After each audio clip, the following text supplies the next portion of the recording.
So we are going to immediately jump in this morning into a new series. If you were with us a few weeks ago, you know that we finished up our series in the book of 1 Corinthians. We were there for a long time. And this morning I'd like to jump into a series. We'll be here for 5 separate weeks, although we won't be in it while we're on the road. But I want to jump into a series on friendship. This is something that has been rolling around in my head for a few years. I've wanted to do something like this. In fact, last year, this was in the plan, on the schedule for the summer. We often go into something a little more topical in the summer, and because of scheduling, it just got punted. And so I'm really excited now to be going into this series this morning. I would say friendship is something that we all need in our lives. Although since I first was pondering this, the situation has only gotten more dire.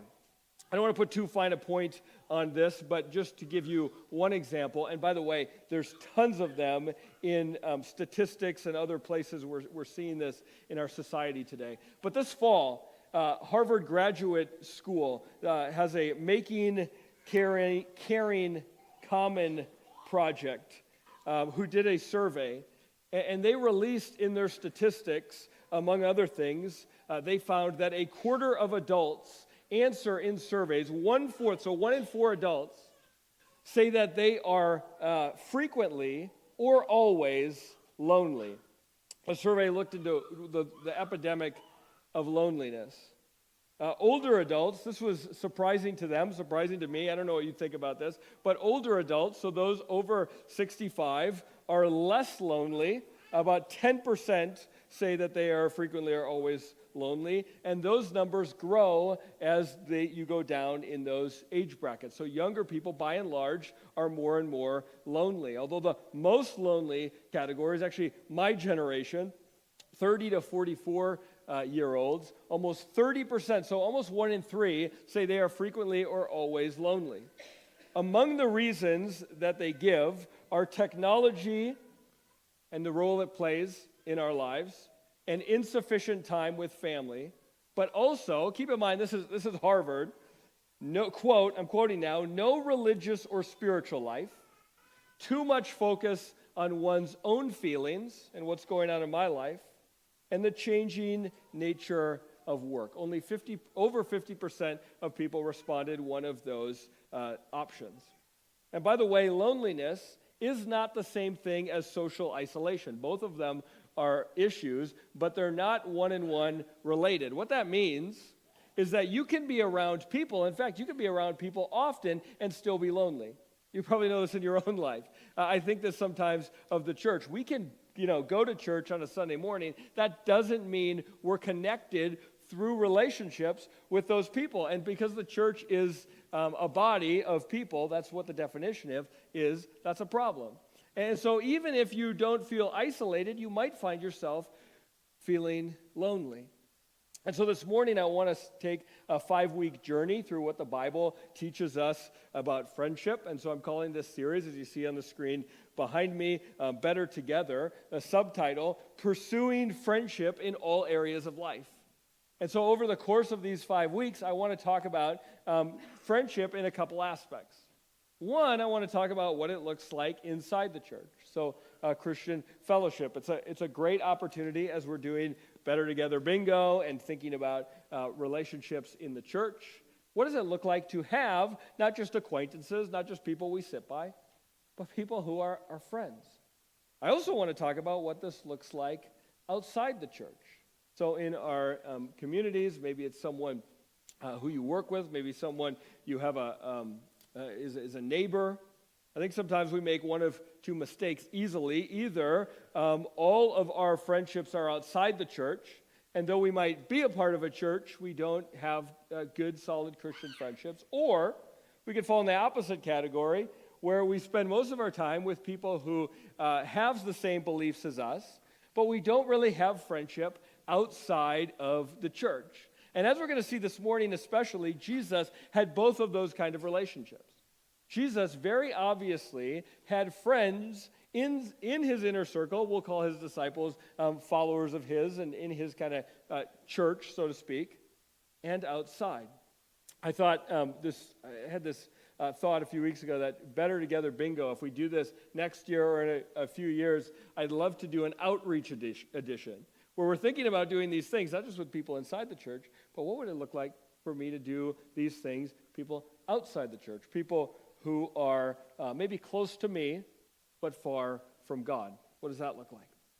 So the next 5 weeks, we're going to look at different aspects of friendship. And each one, I'm going to give you a practice to integrate into your life. And you might find some of these more useful for other people, friends in your life, depending on where you are at. So we're going to start from the beginning this morning. I'll maybe even call this pre-friendship. Before you're a good friend with someone, you might, and you should definitely consider what we're going to call hospitality. That's our word of the day today, Q Big Bird. Our word of the day is hospitality. Hospitality, if you're not familiar with it as a Christian theme, is a major theme in the Bible, both Old and New Testaments. I don't know what it brings to in your mind when you hear the word hospitality. I actually remember, I was probably a freshman, I was in college, and I met someone we were talking, and they said, I'm a hospitality services major. And I remember asking what that was, because I was like, you want to have people over at your house? Like, what do they do? And they're like, no, that's restaurants and hotels, and that made a lot more sense. We typically call that the hospitality industry. But what is hospitality really? Well, here's a Christian definition, and we're going to camp out here this morning. We'll streamline this process. Here's how I would define hospitality. Hospitality is the generous act of turning strangers into guests. If you took a Christian definition, and hospitality is all over in the Bible, it's the generous act of turning strangers into guests. So it's finding someone in your life who you don't know and welcoming or don't know well, or one of those people you just see all the time and you know them but you don't really know them, and treating them as though they were a guest in your life. Now, you might be reading that and instinctively you think, well, that means I have to let them into my house. Not necessarily. Hospitality can happen on Main Street with someone you just met. It can happen anywhere. But it's treating them as they are a guest. And I looked at a bunch of definitions of hospitality this week. I don't think I saw one that didn't have the word generous or gracious in it. So this is something that's almost, you could say, supernatural or very Jesus-like. And it's not deserved, it's not normal, although in a Christian sense it is. But it's letting someone into our lives and treating them as though they are our guest. The theme of hospitality is all over the Bible. And if you're someone, and maybe you have extra time this summer, who likes to do a deep dive into a Bible theme or get out your concordance, I'm going to give you 2 topics this morning you could dive in on your spare time. Look up hospitality in the Bible. And not just a word search, but the theme. Throughout the Old Testament and New Testament, we see hospitality. Not only in the lives of some people, but commanded from God to his people and to the followers of Jesus. And so just real quick example, the nation of Israel, when God gave them laws, one of the things that they were commanded to do was when foreigners and immigrants and aliens came in their presence, they were called to treat them as guests in their presence. So we see this play out in a whole bunch of ways. And so during this series, we're going to look at the story of Ruth. If you know the story of Ruth, Ruth enters into Bethlehem, into Israel, and even though she's not an Israelite, she gets treated well by Boaz at first because they are called to hospitality.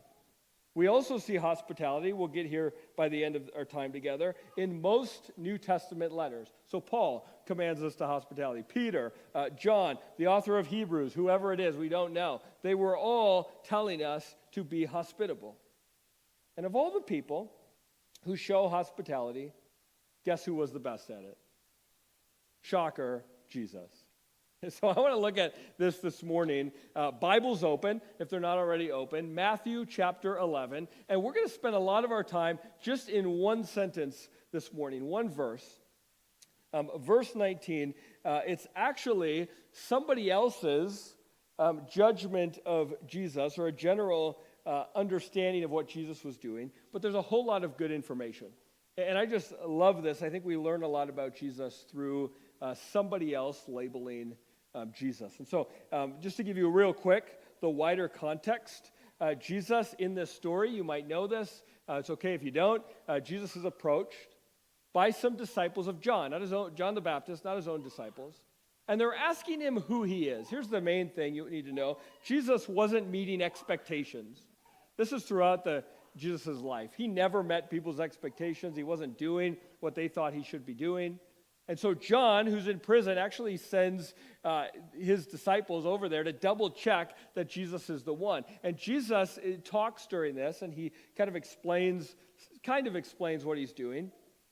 And in doing this, he addresses a label, which we're going to see in a moment.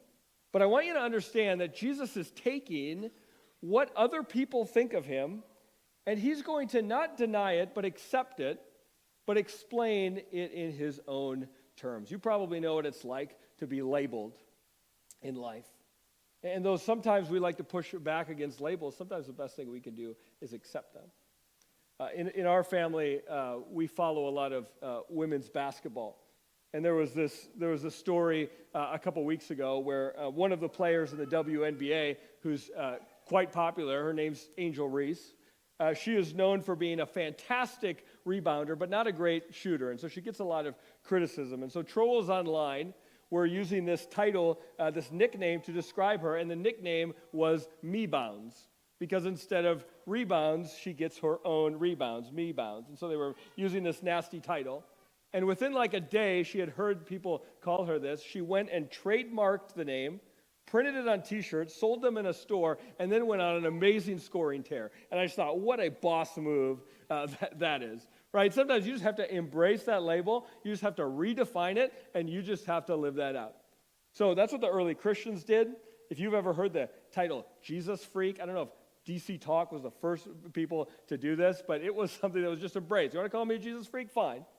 Jesus actually does something very similar. Jesus took what people were calling him and he embraced it. And so here's Jesus talking about that title, verse 19. The Son of Man, that's Jesus, came eating and drinking. We'll talk about that in a minute. And they say, so here's what people are saying, here is a glutton and a drunkard, a friend of tax collectors and sinners. Here is a glutton and a drunkard, a friend of tax collectors and sinners. I want you to look at that sentence because as Jesus was living his life, here's how people are encountering Jesus and interpreting Jesus. They're watching him, and here's a guy who spends all his time partying, and he's with people he shouldn't be with, and that's how they viewed Jesus. Now, for the record, Jesus wasn't actually a glutton and a drunkard. Jesus knew that. His disciples knew that. But when people encountered Jesus, this is what he saw. And I want to propose to you that what they actually saw, and we'll dig into that label this morning, they actually saw someone who was showing world-class hospitality. And so Jesus doesn't deny this. He doesn't go, no, I'm not. But he reframes it, and he embraces it. Let's talk about two ways that Jesus showed world-class hospitality. We see both of them in this label. Number one, Jesus lowered walls and opened the door to connection. Here's something that Jesus was phenomenal at, and we should, I think, learn from Jesus. He was able to lower walls, both his walls and the walls of others, and opened a door to connection. How did Jesus do that? Well, by and large, by sitting down at tables with people, some of them were people the Pharisees and others thought he shouldn't be with, and he connected with them. So people had this view of Jesus for a reason. And by the way, if you walk through the life of Jesus, Jesus was encountering people at tables all the time. I love Luke's gospel. If you ever read his gospel through, you'll see that Luke seems especially interested in Jesus eating meals and connecting with people around meals. And so if you want to do a real deep dive, if you're interested in this, several years ago, I actually looked it up way longer ago than I thought. In 2017, I preached a series. It's actually on our website if you want to go find it, called Breaking Bread, where I looked at 6 stories where Jesus, all in the book of Luke, where Jesus is connecting with people around meals. Point of that is he's doing it a lot. In one of those stories, both all of Matthew, Mark, and Luke record this story. Jesus calls a man as his disciple. He's a tax collector. His name's Levi or Matthew. Then goes to his house.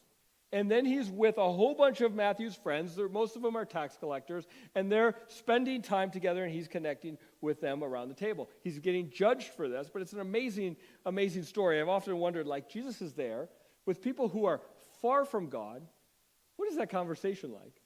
Doesn't that make you wonder, what are they talking about? How is he treating them? What questions is he asking? What questions are they asking of him? What's his posture? I'll tell you what I don't think he was doing. I don't think Jesus was pointing fingers at them at the table, saying, you guys, you need to get in shape. You need to cut this out. You need to stop this. I don't think Jesus was approaching it that way. I also don't think that Jesus was embracing everything that they were doing and just, partying with them at the same time. I think Jesus was able to keep this balance, somehow speak truth, speak life, but do it with loving hospitality. Do it generously and graciously. And somehow Jesus was able to make inroads with people. This is hospitality. He's technically the guest, right? He's over at somebody's house, but he can still show hospitality by welcoming people who were strangers and now they're guests. Others looked at this and saw, he's just a partier, but he didn't care. He was loving others and showing them the gospel. Before we move on, I want you to ask yourself, what does this kind of hospitality look like for you? What would it look like for you to spend time lowering walls and building unthreatening connection with people who aren't in your everyday sphere? I'll tell you what, if you're serious about that, it's going to take you places you didn't think you'd go. You will spend time with people you didn't think you would spend time around. But that's what Jesus calls us to with radical hospitality. And by the way, it starts not by trying to blow up their walls, but by lowering our own walls. If we look at how Jesus did it, I think what was amazing about Jesus is that he lowered his walls first. He said, hey, I'm going to come to you. I think if Jesus would have held a party, those people, those tax collectors and sinners and other people wouldn't have shown up. They wouldn't have thought welcome. But Jesus went to them, and he took the first step, and he lowered his walls. And he said, hey, I'm a rabbi. I know people think I shouldn't be around you, but I want to connect with you. I want to hear your story. I want to tell you a little bit about me. And in doing so, the tax collectors lowered their walls. I don't think they would have done it first. And by the way, this celebrating communal meals continues in the early church. We see Christians doing this all the time. In fact, most of the gatherings we see have them around tables. So that's number one. Here's the second way that Jesus showed radical hospitality, is Jesus intensely and intentionally pursued the unaccepted. He intensely and intentionally pursued people who are on the margins of society and unaccepted. We see this all the time. And so here's this title. I love this title. Jesus gets this title from people, friend of sinners. To the Pharisees, that's the worst title you could have. But Jesus embraces it. He says, I'm a friend of sinners. Friend of sinners. By the way, these sinners were people like us, people who were born in this world, we all are, into sin, but also people who were on the margins of that society. And so we see people like tax collectors who were hated in ancient Israel. Prostitutes show up in several of Jesus' stories. People with diseases, poor, Samaritans, Roman soldiers, people who the Jewish people hated, but here's Jesus, and he's encountering with them in all these stories. And I love that. If you think about it, Jesus, so often, he's with these crowds of people, and he's finding the people like on the margins, the people on the city gates, right? the people who are, demon-possessed in the cemetery, a dude in a tree. Like, imagine that whole crowd of people, and he's like, I'm going to go into your house. Like, you're going to let me in, but I'm going to make you the guest because I'm going to show you what hospitality means. These are the people Jesus picked out, not the people you'd expect. Can you imagine? There was a person, when Jesus called Zacchaeus in a tree, there was a person who worked their way to the front of that crowd. He's like, pick me. And he's like, that guy? You're picking the guy in the tree? Jesus is going to the margins, and he's finding people, and he's intentionally pursuing them. He's saying, Zacchaeus, I'm coming to your house. Get ready. Jesus is a friend. Doesn't mean he approves of how they're living. He doesn't mean he's joining them. We see no picture of that. But it does mean he's in proximity. He's engaging them. He's showing them love despite their lifestyle. And this is what Jesus did. I want to read a quote here, and this is my mistake. I was going to put this up on the screen. I don't have it for you.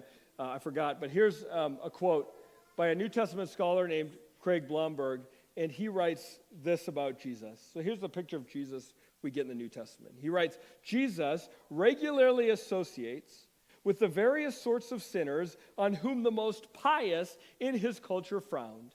But his association is never an end in itself. Implicitly or explicitly, he is calling people to change their ways and follow him as their master. But unlike so many in his world, and unlike so many cultures throughout the history of the world, he does not assume that he will be defiled by associating with corrupt people. Rather, his purity can rub off on them and change them for the better. Cleanliness, he believes, is even more catching than uncleanness. Morality more influential than immorality. In other words, as scholars are looking at how Jesus approached these meals, he thought that by going in and just being I'll say follower of Jesus, he was Jesus, being a Christian, being in that space, that he could have these encounters where others could see his lifestyle and it would rub off. In fact, Blomberg wrote a book on Jesus' meals, and he called it, the title of the book is Contagious Holiness. In other words, one of Jesus' strategies was to get in there and show hospitality, and in doing so, demonstrate the gospel. He not only welcomes people into his life, he pursues them. And he pursues people no one else is pursuing, maybe even people who are being rejected. They are the ones Jesus is welcoming. And by the way, when Jesus is doing this is really important. I won't spend a ton of time here, but I want you to know this. Jesus is actually demonstrating a greater reality. Jesus is demonstrating, and this isn't a secret, we know that Jesus thought this way. He's showing a reality of the kingdom. In other words, the kingdom of Jesus, in which one day we will fully inherit. And there's this picture in the Old and New Testament of what we call the great feast or the great banquet. Second thing I'm going to give you, if you want to deep dive in a Bible theme, start checking out the great banquet. It shows up in Old Testament prophets at first. They're talking about this scene, and it's actually a scene of heaven. It's the day of the Lord when God comes, and it's describing what that's going to be like. And that day is often described as a feast, as all God's people around a table with him celebrating. In fact, Jesus told a few parables where he alluded to this, and he talked about it in places like this. This is earlier in your Bibles. You don't have to turn there. I'll put it on the screen. But in Matthew 8:11, Jesus says this as he's talking about heaven. He says, I say to you that many will come from the east and west and will take their places at the feast with Abraham, Isaac, and Jacob in the kingdom of heaven. What's he talking about? Well, he's using a picture that the Jews knew really well because the prophets talked about it. And it was the end of everything, the day of the Lord, when we get in his presence, as a feast. You're going to take your places. You're going to have a chair. You're going to sit there, and you're going to eat and drink in the presence of God. I want you to think of this. This is the picture of heaven that we get from God. A picture of us sitting at a table with God. And here's the thing. We're the sinners. We're the friend of sinners at the table. You can imagine people somewhere going, how do they have a seat at the table? How is God spending time with them? We're the sinners who are made holy through Jesus Christ. And it's as if we don't belong there because we were separated from him. But thank goodness Jesus is a friend of sinners. And because of that, because of what Jesus has done for us, we're going to have a seat at the table. Jesus sent the invite. How did he send the invite? By sacrificing his life for us. We just saw, Kristen read this verse earlier, John 15:13. Greater love has no one than this, to lay down one's life for one's friends. John 15:13. We're friends of God. Jesus laid down his life for us so we can join the party. That's the gospel. That's the message we have, that Jesus died so that we could be in the presence of God. We have the invite to the great feast, the great banquet. And when we show hospitality, we're demonstrating the gospel to others. Hey, I want you to make you a guest in my world because Jesus made me a guest in his world. Because Jesus showed me hospitality. So in each one of these, I told you we're going to talk about what I'm calling a better together practice. So as we think about friendship, and these 5 kind of aspects, what's one thing I could integrate into my life? And here's the first practice. It's simply this: take initiative in hospitality. You want to start making friends? Take initiative in hospitality. I'll call that the pre-friend stage. Start here. Admit it, when you think about hospitality, you probably don't think of yourself, and you probably have an image in your mind of what a hospitable person is like, right? They're that person who's always around people, or their house is always open, and when you show up at their house, there's always like 20 other people there, and everyone kind of treats it like it's their house. They're really welcoming. Maybe they're boisterous. They're greeting everyone with excitement. And you have that image of hospitality. You're like, well, I'm not like that. And the reality is you don't have to be like that to show hospitality. Some people call hospitality a spiritual gift. You'll hear that often. It's not actually listed in the Bible in spiritual gift lists, although it is certainly, some people have this natural gift of showing hospitality. But here's what I want you to get. We're all called to hospitality. Every single one of us as followers of Jesus is called in many places in the Bible to hospitality. Hospitality happens when we understand and live out the gospel.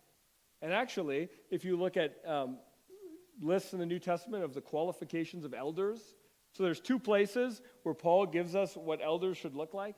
Both of them have hospitality listed. And actually, it's commanded of all Christians. So let's go. I want to show you a few places. Let's go, though, before we finish the last little piece of our verse this morning, Matthew 11:19. Jesus, after addressing his label, says this: but wisdom is proved right by her deeds.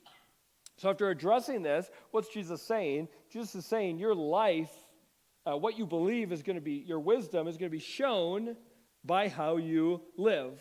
It's the outworking of faith. And so Jesus is saying, hey, this hospitality is the natural outworking. If I believe that I'm on a mission to welcome people into the kingdom and tell them about me. So it goes then, if we have true wisdom, it's going to be shown by our deeds, by hospitality. And it's not just Jesus. Paul, in the book of Romans 12:13, writes this, very simply: practice hospitality. That's just part of the verse, but it's there, 2-word sentence, practice hospitality. That's simple. He's writing here to everyone. It follows, by the way, him saying, share with the Lord's people who are in need. And by the way, if you read through Romans, for 11 chapters, Paul's giving this great, fantastic deep dive into the gospel. And then in chapter 12, and for the rest of the book, the letter, he's talking about what it looks like to live out that gospel. So right away in chapter 12, we have that famous call to be a living sacrifice and be transformed. And then he starts talking about what does it look like to be transformed. 13 verses into this, here's one of the ways we're transformed. Practice hospitality. Or how about this? The author of Hebrews says it like this. He says, do not forget to show hospitality to strangers, For by doing so, some people have shown hospitality to angels without knowing it. So he says, be hospitable to all people, because you might have been hospitable to an angel. Now he's referencing an Old Testament story of Abraham actually welcomes in these men to his tent. He dines with them. It turns out that they're actually messengers from God, and so that's the allusion here. I don't know if he's saying that we're actually going to get, by inviting someone in, that it's actually going to be an angel, but the point is you never know what's going to come from these encounters, and so just be hospitable all the time. You may be labeled. You may be labeled a friend of sinners, but so is Jesus. And yet, this is our calling through the gospel. I want to explore fairly quickly before we close. So how do we practically do that? What does hospitality look like for me? If I'm going to initiate, I want to give you some ideas. You might like many or none of these, but to help us think together, what does that look like? I love this phrase from Jeremy Linneman. He's an author and pastor. He wrote this neat little book for the Gospel Coalition called Why Do We Feel Lonely at Church? He addresses some of these things. And he talks about hospitality with two words. He calls creating space. He says, if you want to think about hospitality, think about creating space in your life. That's what Jesus did. As busy as Jesus was, somehow he made time for the tax collectors to go. He's like, hey, I got Friday night open. I'm going to come over. I'll bring the Pepsi, whatever. Jesus went, and I'll bring the, salad. Jesus came, and he made space. How can we create space for welcoming others like Jesus? So it might look like making space in your everyday life. Number one, maybe it's a neighbor, not a stranger, but maybe not a guest, someone you see but don't know very well, and making them one. Maybe it looks like a coworker who is struggling with a project or something, a task, and just offering assistance. Hey, let's do this together. How can I help with that? That's a way of practically showing hospitality. One of my favorites on your bingo card here, introduce people who don't know each other, but who you know. A great way to show hospitality. Hey, have you met my friend? Is there anything that's more welcoming than that? To say, hey, I want you to be a part of my circle and our circle. Maybe it's just learning somebody's name. Sometimes it's as simple as that, turning someone into a guest. If someone's a guest, you know their name. I've had to go to great lengths sometimes I shared the story before, but a few years ago, I had this, often I would see our UPS driver, and we would talk baseball, and I realized I didn't know his name, and it wasn't fair because my name was on the packages, and so he was always like, hey, Mike, and I was like, hey, dude, and I was like, I want to learn this guy's name so I can actually greet him, and so I went to fairly great lengths to find it out. Shout out Brian, okay, UPS driver. It's one way to just be friendly. Maybe you need to learn someone's name. Number two, maybe it looks like making space for the unaccepted or the not yet accepted. In approaching a newcomer to the community. Some of you know this well. It is so hard in a small community to break in, where it feels like everyone knows each other and you don't know anybody, and sometimes it feels like they know you, but they don't really know you, but you don't know them. How can you make someone who's new to the community feel accepted?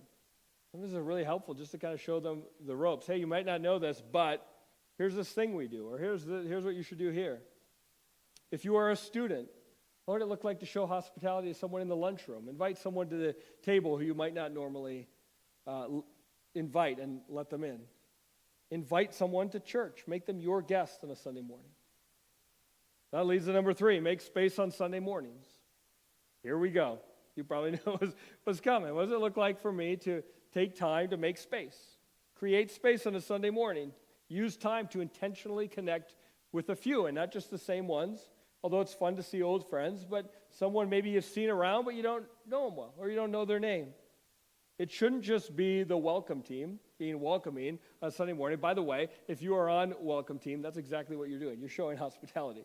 You can call it the hospitality team, and some churches do. There might be people you don't know well. How can you de-stranger them? When people who are visiting come into the church. And by the way, some of you do this incredibly well. How can you greet them or at least say hi? If Jesus was the master of hospitality, and he was, shouldn't we, the church, pretty much rock at it? I think we should. How can you show hospitality? Number 4, got 2 more for you. Make space around the table. How can you protect meals? If meals were Jesus' preferred method, I think that it can be ours too. 2 Sundays ago, I mentioned the book or the concept of a common rule. Remember, I put that up on the screen if you were here. And one of those recommendations were every day eat a meal with people. In other words, try at least once a day not to eat a meal alone. And I don't know about you, I see that and I go, oh, that's really easy. That's actually really hard. Some of you, their lifestyle makes that really hard. We're eating on the go, we have technology in the way, or we're eating in shifts, or whatever your life is like. But how can we intentionally use that time? I loved this like a month ago when we did that disciple-making workshop. And at one point, Seth had I think it was Al and Dara were reading these 2 different approaches to life, and they were reading these columns. And one of them, I think Al read it, was asking, what's for dinner? And instead of that, and that was Dara's column, ask, who is sitting around the dinner table? In other words, a piece of advice for making disciples is instead of just thinking, man, what's for dinner today? Maybe instead a better question is, who am I inviting? Who can I sit down with? I loved that one. We're so disengaged. Phones, moving around, traveling, we're becoming strangers in our own household. This is Jesus' preferred method, around a table. And lastly, this might come to your mind first when you think of hospitality, but make space in your space. What space do you have that you can use for hospitality? It might be your house. It might not be a house. You might rent or have an apartment or a small place. It could be a lake place, could be an outdoor space, but whatever it is, no matter how big or how small, you can use that space to show hospitality. When God gave you that space, he gave you an opportunity to welcome people in. And I love people using their own homes, a great opportunity for hospitality. Inviting others in is what it's all about. Some of you might know the story of Rosaria Butterfield. She's a Christian author and speaker, and she's written a bunch of books on, given her memoir is largely on hospitality. And her story is, many years ago, she was a outspoken, as she calls herself, outspoken lesbian activist. She was a teacher, a professor at Princeton. She was very hostile to Christianity. She wanted nothing to do with Christians. In fact, she had written on this topic. Was a very vocal opponent. And it just so happened in her life, she met a neighbor through something. His name was Ken, and his wife was Floy. Ken was actually a pastor. And Ken and Floy invited Rosaria, who wanted nothing to do with Christians, over for a meal. And they began having regular dinners she began having regular dinners at their home, where she was able to explore Christianity without judgment. So she'd ask questions. She'd be at times pretty nasty, ask really hard questions, and they didn't judge her. They just listened, and they just talked. They showed what she describes as, quote, radically ordinary hospitality. I love that phrase. It was ordinary, and that is what Jesus calls us to, but it's radical in that nobody else does it. And through that, she actually became a Christian.